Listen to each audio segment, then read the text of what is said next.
Yeah. Oh yeah, it was a real person. It was a real physical person. Yeah. I don't believe that this person was God, the savior Right. of the world, and Right.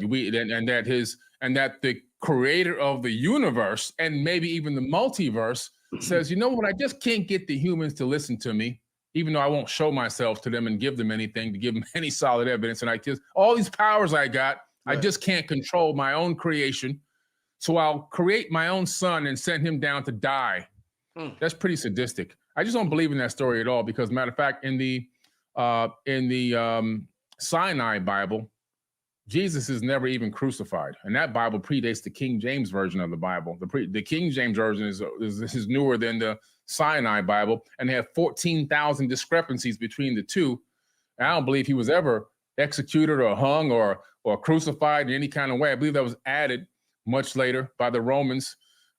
Even hell was added. We know that for a fact by the Catholic Church, and we know that the rapture was also added by Darby in I think it was 1835 or something like that. So even that was added. So we're looking at a remixed version of history. But this guy, I believe that he definitely was a real person. He was trying to teach people, alchemy and magic science, which is how to combine spirituality and technology and understand that the body itself is a phenomenal spiritual machine and you can access the power within yourself. And I believe that his mission was to teach people how to access Christ consciousness. Right. Jesus Christ wasn't the first Christ. He's just one of dozens that already existed. The further back you go, you find more Christ like Horus, right? And so forth. So, and with the same similar stories, but Jesus was trying to say, hey, I'm not coming back. The Christ consciousness will return. And that's when we all go inside to here and we access the higher level of dimensional thinking and processing in our own minds and our own bodies and bring that to fruition here on earth and convert this hell into heaven. I think that was the real mission.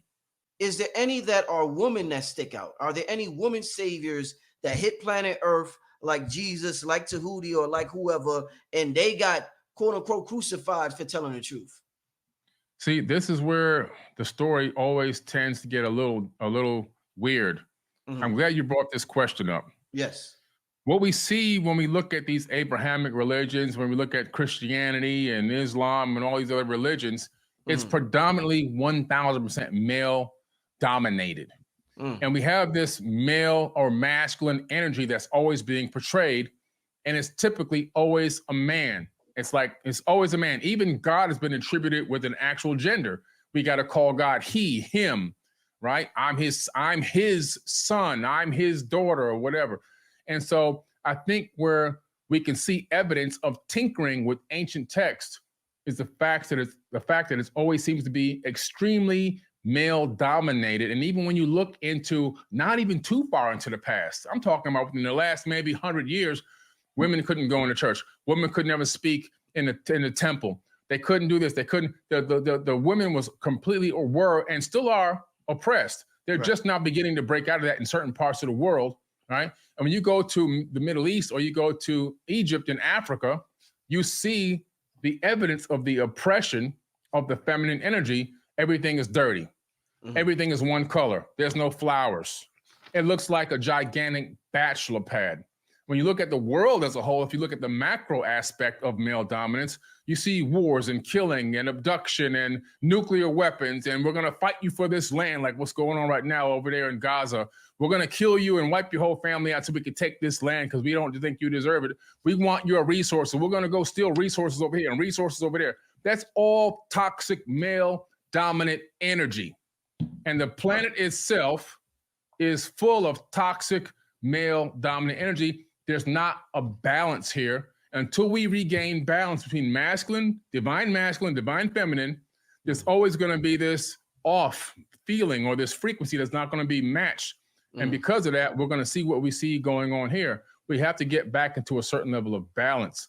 And right now, when you look at ancient texts, the only text that talks about women ever ruling this planet is the Sumerian Kings list, and one account in the Egyptian Kings list. Hatshepsut ruled for 20 years. She was a woman, but she had to pretend that she was a man.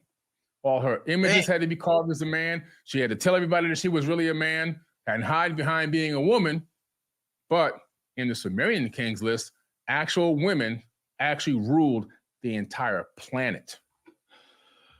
But what's interesting, what I think is quite interesting, Billy, is that, all right, let's say we got this pyramid right here, a perfect Hmm. pyramid. Yeah. A lot of people have these in their home. I'm sure you have Yep. some, the Orgon pyramids, and it's like a perfect pyramid. Now, Hmm.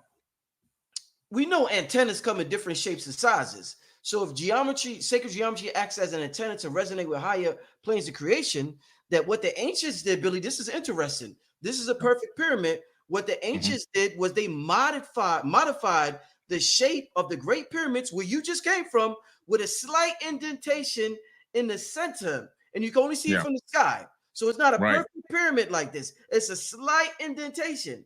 You can only see it Hmm. from the sky. So what they essentially did from what I learned, Billy, is that they changed the resonance of this pyramid so it could align with a certain force in a certain dimension. My question to Yeah. you, Billy, is if the ancients, if we're trying to emulate the ancients and they got their pyramids with an indentation, why we ain't got it in our stuff? If this supposed to be sacred, should we emulate that? Should we? Because all of us got a bunch Yeah. of pyramids, fancy pyramids in our Right. home. Shouldn't we start having pyramids that are slightly all centered the Yeah. same way they do in Egypt?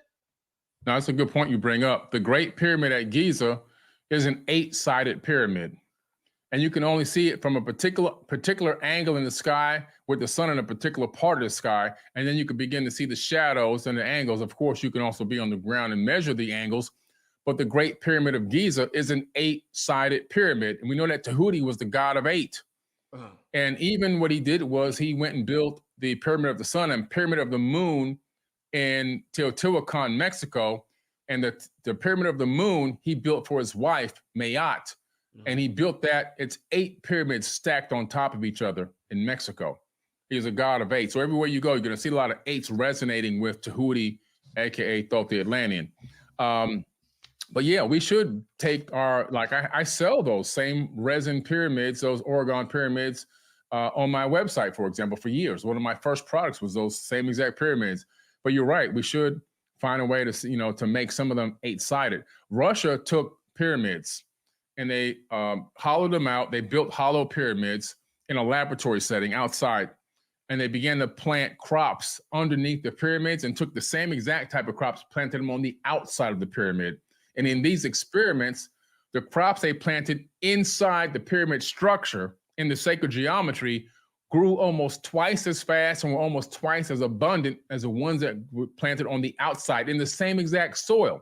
So they found out that there's something to do with the angles, right? Accessing these angles or these angels to accessing this higher dimensional energy that feeds the third dimension that can be harnessed and utilized by third dimensional life forms.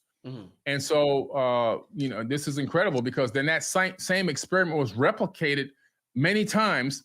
And we now know that a pyramid structure harnesses natural energy, not just harnesses it, but can actually transmute it into living things.